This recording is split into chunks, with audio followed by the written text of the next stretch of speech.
And so we kind of got to be the uber outsiders. And then I don't know if they planned it that way, but it was a delicious place to be. And I think that's, to some extent, why the characters took off like they did.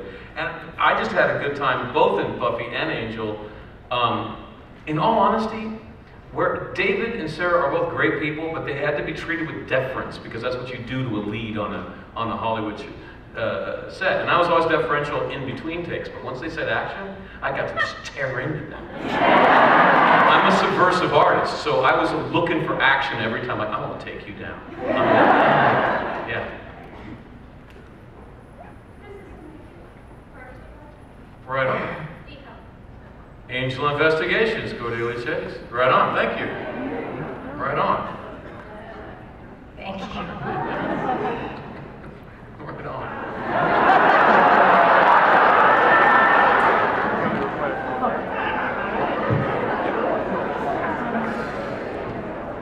Let's take another question from over here. Hello. First, my name is Charlie. I'm a huge fan of Anne. My question to both of you. What episode of either Buffy or Angel did you most enjoy filming? I have 3. I enjoyed School Hard because it was our first episode, and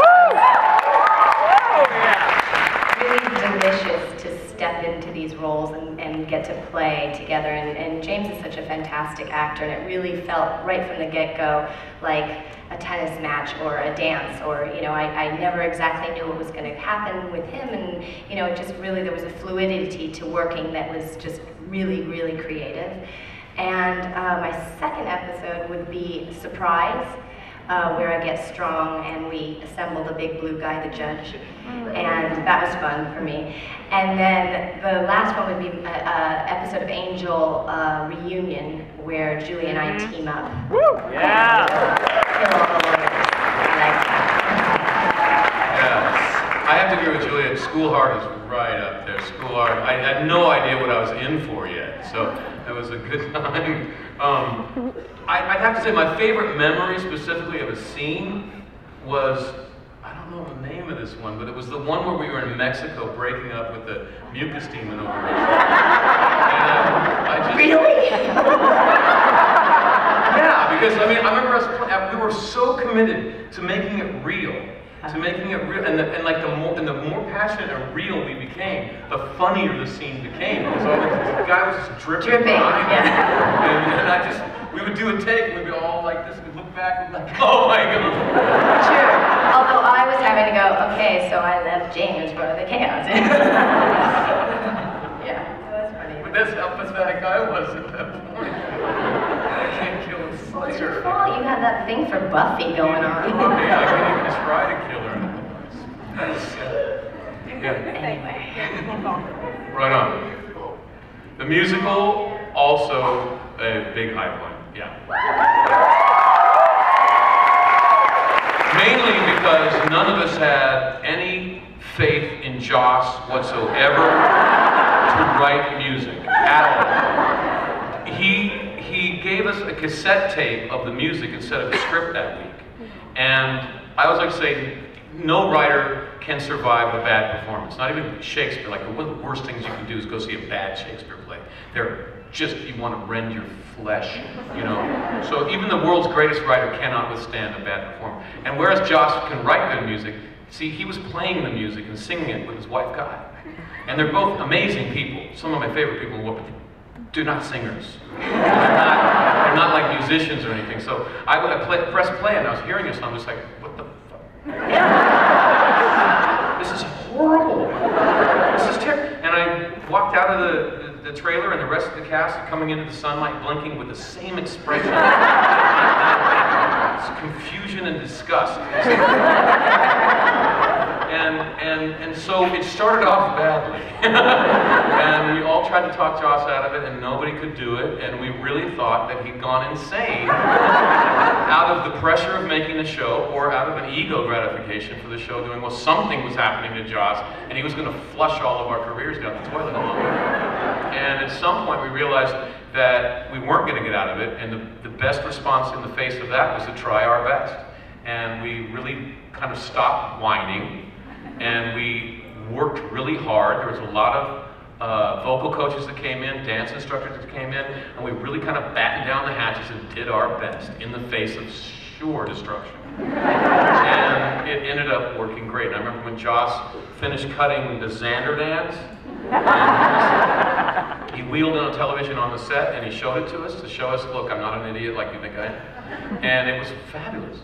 And I remember this feeling of everybody just going, wow, this is actually going to fly. This is, oh my God. And so we went from abject depression to elation in one thing. And I've never been more proud of us as a company because we really did, you know, come up with the goods when we thought it was just going to fail anyway. Yeah.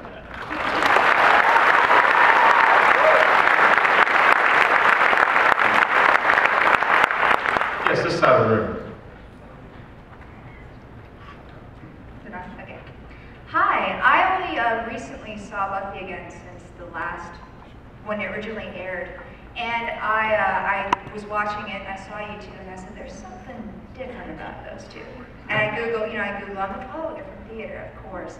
And so I did all this research on the spectrum of your work, and really what I wanted to know is there a process that you go through to prepare to jump from one to the other? Because it's a completely different way that it's, the technique is completely different. So is there like something you go through? Well, for me, every role is like its own recipe and takes its own ingredients. I have certain ways that I work. I think every actor has the way that they work that works for them, and that continues to grow and develop and change as you work. I don't actually find stage and film that different in terms of my process. I find it different in terms of some of the technicality, in terms of how intimate when a camera is right here and it's close-up. You know, just thinking something communicates, and when you have to vocally reach like the back wall there, it's just different in those certain technical ways. But in terms of as a performer, I basically choose my ingredients. I always, do whatever prep is necessary for each particular scene, and then I let it fly. That's kind of the process.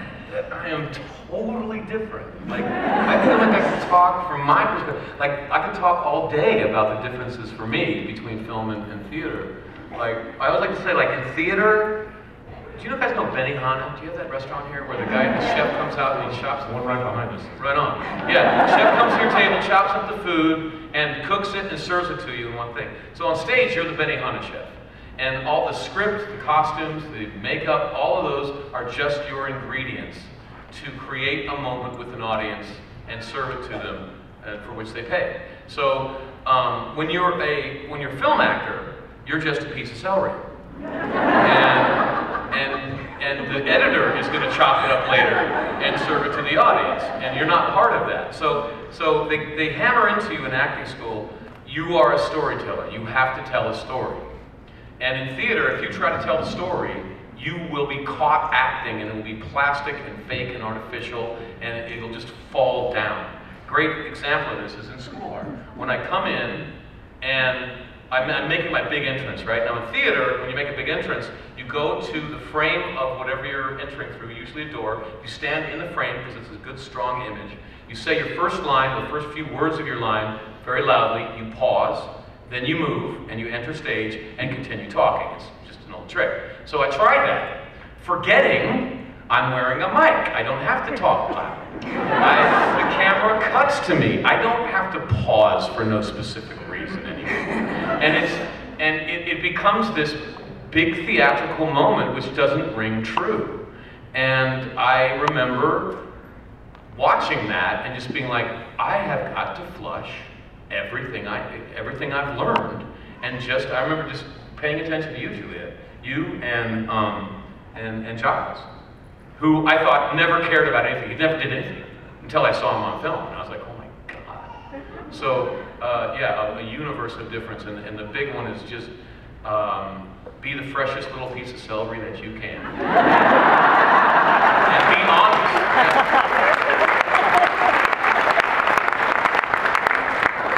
Let's go back over here. Hi. Hey, Ron.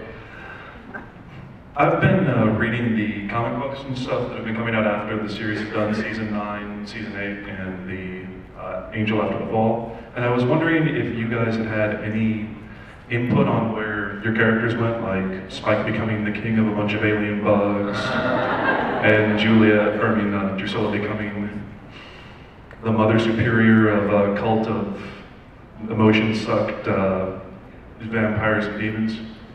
What are you doing? No. I have exactly as much input that I did on Buffy. 0. Yeah.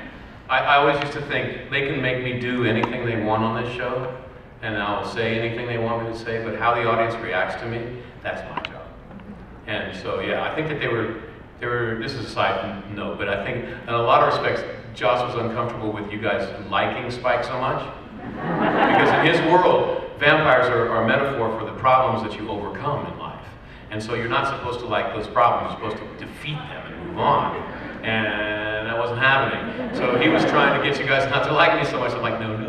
You write the story, I connect with the audience. That's what that was.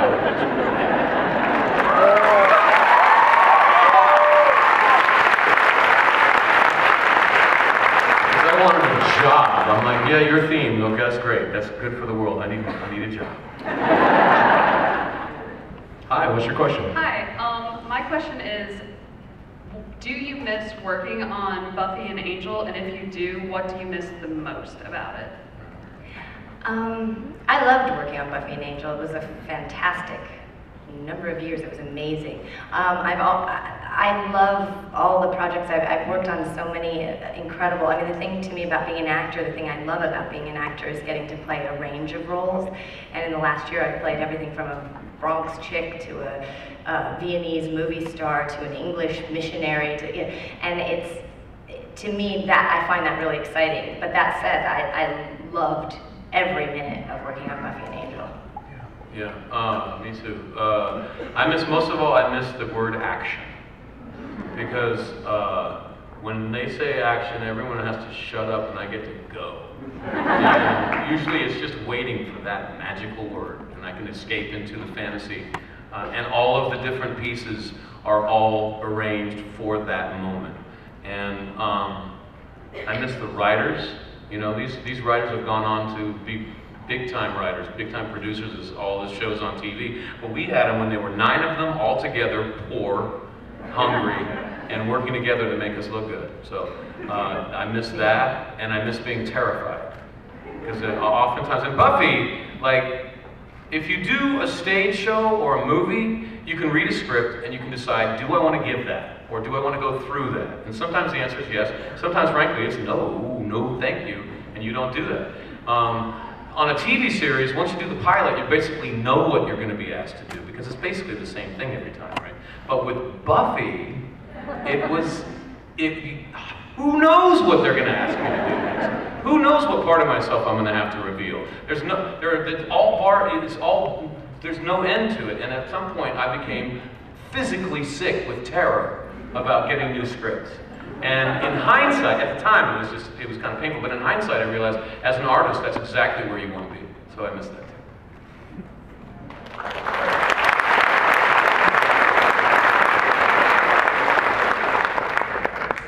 Hi, what's your question?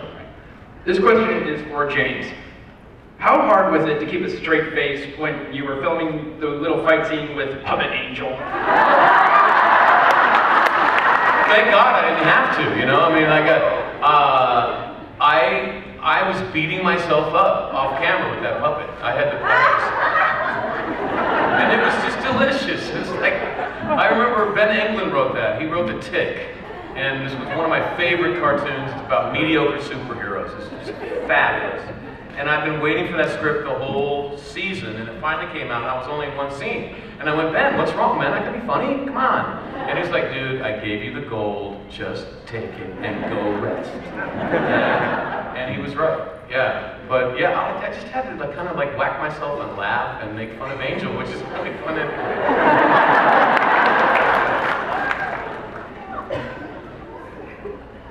Hi, what's your question? Hi, first up, I love you guys. I've been rewatching the series since when I was a little kid and stuff, but my biggest issue in rewatching it was that Buffy lies to all of her friends and to just everybody in the show. And I'm just wondering your thoughts on her lying to everybody and trying to protect them in that sense. So, yeah. Yeah. I think that was one of the things that I was very impressed by with the scripts, was admitting what a dicey situation you get into in life when you define yourself as a hero. Because most people in real life who do that are jerks. You know, we're all, you know, humility is probably the beginning of wisdom. And once you say that I am here to save you, you're not on the right path, man. And you know, I thought that it was a very honest examination of someone who's rather forced into the situation of having to be a hero, and what that does to your relationships, and how it does force you, or you think at the moment it forces you to lie to your friends to keep things from them, and the emotional cost of having to distance yourself from the people that you need the most. So I thought it was, again, a really honest evaluation of what the real ramifications would be if you had a super suit. Yeah, I think that's one of the genius of Joss and the writing, is that none of the characters are black and white.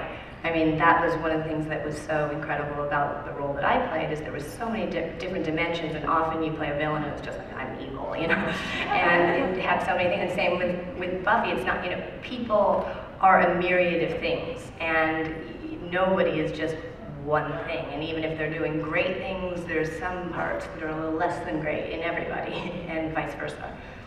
Yeah, to the point where some directors would come in and they wouldn't have directed a lot on the show, and they would ask me to do something particularly villainous, and I'd be like, oh, would you like me to do one of these? Because that's really on the nose. We could do that. I'm like, dude, this is Buffy. It's not all black and white. Yeah. Hi, what's your question? This is for James. I was wondering why you had white hair in Buffy and Angel. Good question. They wanted. It was cool. Yeah. they wanted Juliet and I to be the Sid and Nancy of the vampire set, and Sid Vicious and Nancy. Nancy Spungen. Spungen? Okay. They were punk rockers back in the 70s. And in punk rock, it's either black hair or white hair. It's not brown or blonde. It's like a very graphic look. So they spray painted my hair black, and they looked at me and just went, no. Not so nice. We're really sorry about this, James, because it's going to hurt a lot. But the only other way we can go is bone white, so we're going to have to bleach your hair. And I was like, sure.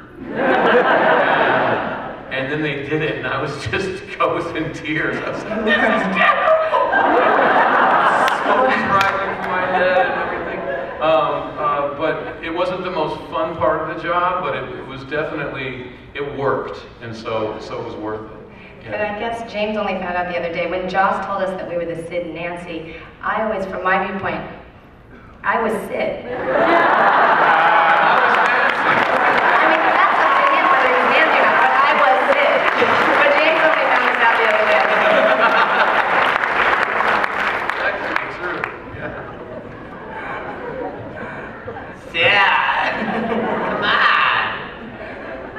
What's your question? Hello. James, you've been having some really great guest roles, like on Supernatural. Do either of you have some new projects for us to look for? Lots. Let's see. I guest starred on Criminal Minds, and that was really fun. And I just shot 2 movies. I did The Bronx Bull, which was formerly Raging Bull 2, and I play a Viennese movie starlet, wild party girl that has an affair with William Forsythe, who plays the boxer Jake LaMotta. And then I was just in Africa shooting the female lead in a movie called Where the Road Runs Out, and I play an English missionary in that who runs an orphanage in West Africa. Prior to that, I just produced, and you guys can't see it unfortunately, but I produced a 6-month run of the John Patrick Shanley play, Danny in the Deep Blue Sea. in Los Angeles, and it was unbelievable because we got extended. We were supposed to run for a short time, and we got extended 5 times, and we played to totally packed, oversold, had to add chairs every night because we were critics pick in the LA Times and got 12 out of 12 raves, and we're getting standing ovations every night. It was just